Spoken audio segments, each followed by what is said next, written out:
এই জায়গায় ইসলামিক দলগুলো, তো এরকম ভরাডুবি পতনটা কেন হইলো? ওনাদের মুখে মানে শরীরে ইসলাম দিয়ে ভরে ফেলাইছে, কিন্তু আসলে মূলত ইসলাম তাদের ভিতরে নাই, বাস্তবে প্রয়োগ নাই। এরকম কোনো প্রস্তাবনাও সঠিক যে ইসলামের রূপরেখা সেটাও মানুষের কাছে ওইরকম তুলে ধরতে পারেনি, যার কারণে মানুষ তাদের প্রত্যাখ্যান করেছে। পাশাপাশি ওরা কিছু উদ্ভট কথাবার্তা বলেছে, যেটা আসলে খুবই হাস্যকর, এবং এটা মানে এইসব কথা শুনলে ছাগলেও মনে হয় হাসে। যে জিনিসটা আল্লাহ দিবে, আল্লাহর যারা কাজ করবে তারা আল্লাহ তাদের প্রতি খুশি হয়ে বেহেশত দিবেন, তা ওনারা দাঁড়িপাল্লায় ভোট দিলে বেহেশত পাবেন, এই সমস্ত উদ্ভট কথা। তারপরে কবরে ছল করবে নাকি আল্লাহ, যে আপনি যদি দাঁড়িপাল্লায় ভোট না দেন তাহলে কবরে যাইয়া কি জবাব দেবেন।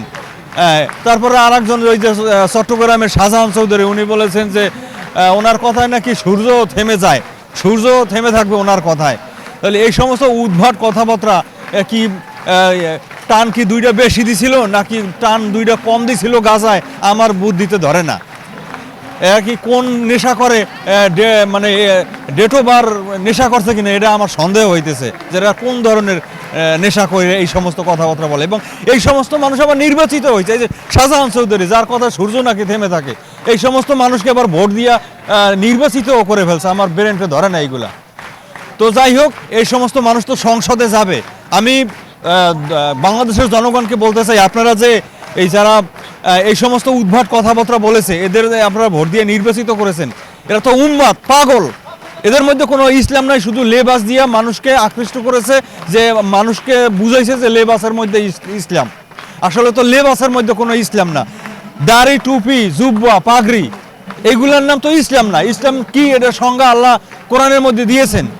আসলে আমরা কোরআন না পড়ে ওই যে আমাদের হুজুরে কি বলছে ওইটার পিছনে ছুটে আমরা ইসলাম থেকে বিচ্যুতি হয়ে গেছি, ইসলাম থেকে সরে গেছি, যার কারণে ইসলামটা ওই হুজুররা যেভাবে বলে, ওই বাপদাদার কিচ্ছা কাহিনী, ওইগুলো এই মানুষে এখন ধরে নিয়েছে, ওইগুলাই ইসলাম।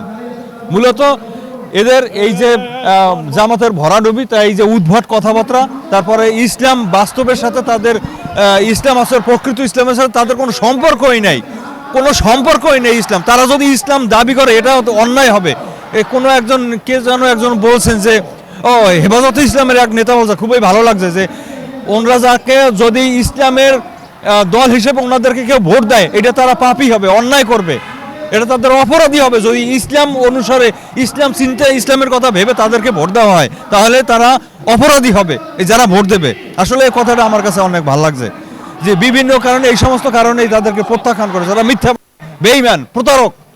জি, আপনাকে ধন্যবাদ। আপনি জানতে চেয়েছেন যে সম্প্রতি যে ত্রয়োদশ জাতীয় সংসদ নির্বাচন হলো, এখানে জামাতে ইসলাম ভরাডুবি হয়েছে, এটার কারণটা কি, কী কারণে মানুষ তাদেরকে ডিনাই করেছে, প্রত্যাখ্যান করেছে।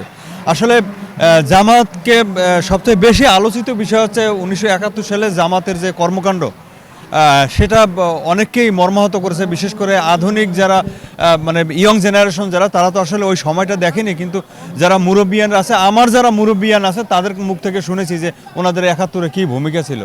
পাশাপাশি ওনারা ধর্মের নাম বলে, ধর্মের লেবাস ধারণ করে মানুষকে যে চোখবন্দি করেছে, নজরবন্দি করে, মানে ইসলামটাকে সামনে এনে ওনারা যেভাবে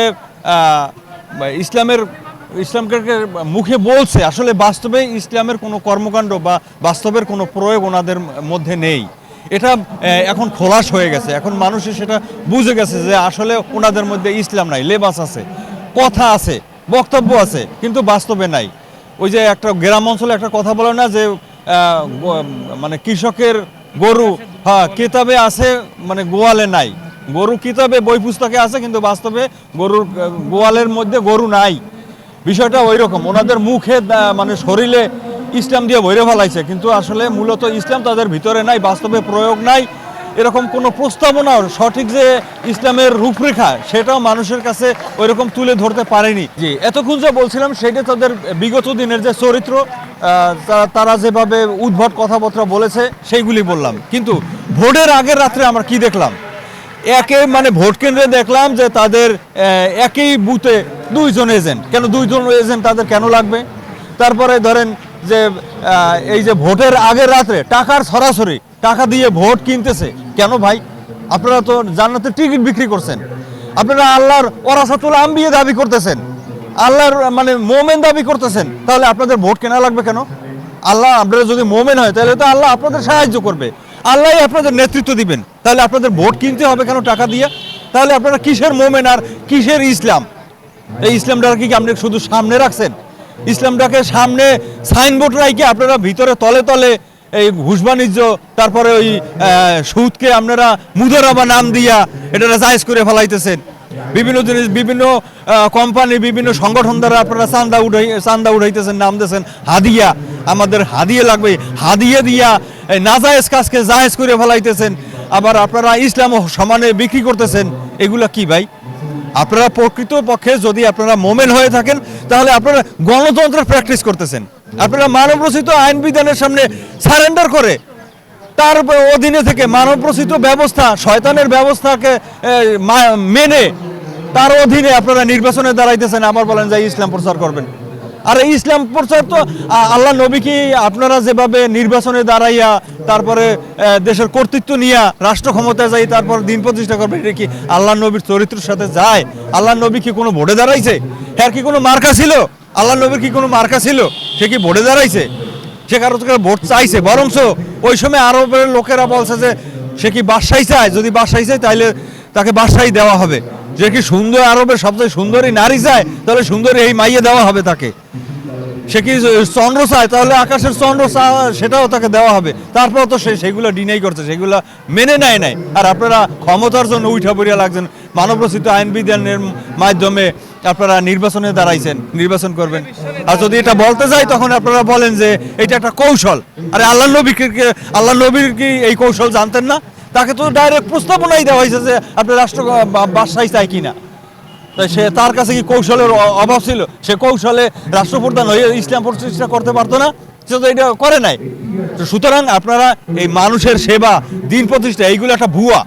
আপনারা এইগুলো ভুয়া কথা দিয়ে রাষ্ট্র ক্ষমতা যাইয়া তলে তলে ওই সুদ্র যেরকম মুদারাবা দিয়ে জায়েজ করে ফেলাইছেন, এইরকম চান্দাবাজি, তারপরে আপনার লুটতরাজ, সব কিছু নাজায়েজ কাজগুলোরে জায়েজ করে ফেলাইবেন আপনারা ক্ষমতায় যাইয়া। এই জন্যই মানুষ আপনাদের প্রত্যাখ্যান করছে। মানুষ এটা বুঝতে পারছে যে আপনারা নাজায়েজ কর্মকাণ্ড পৃথিবীর ইতিহাসে যেটা ঘটে নাই, কোনো ফ্যাসিস্ট যারা যেগুলো করতে সাহস পায় না, আপনারা ক্ষমতায় সেগুলো করতেন। এই কারণে মানুষ এটা বুঝে আপনাকে প্রত্যাখ্যান করছে।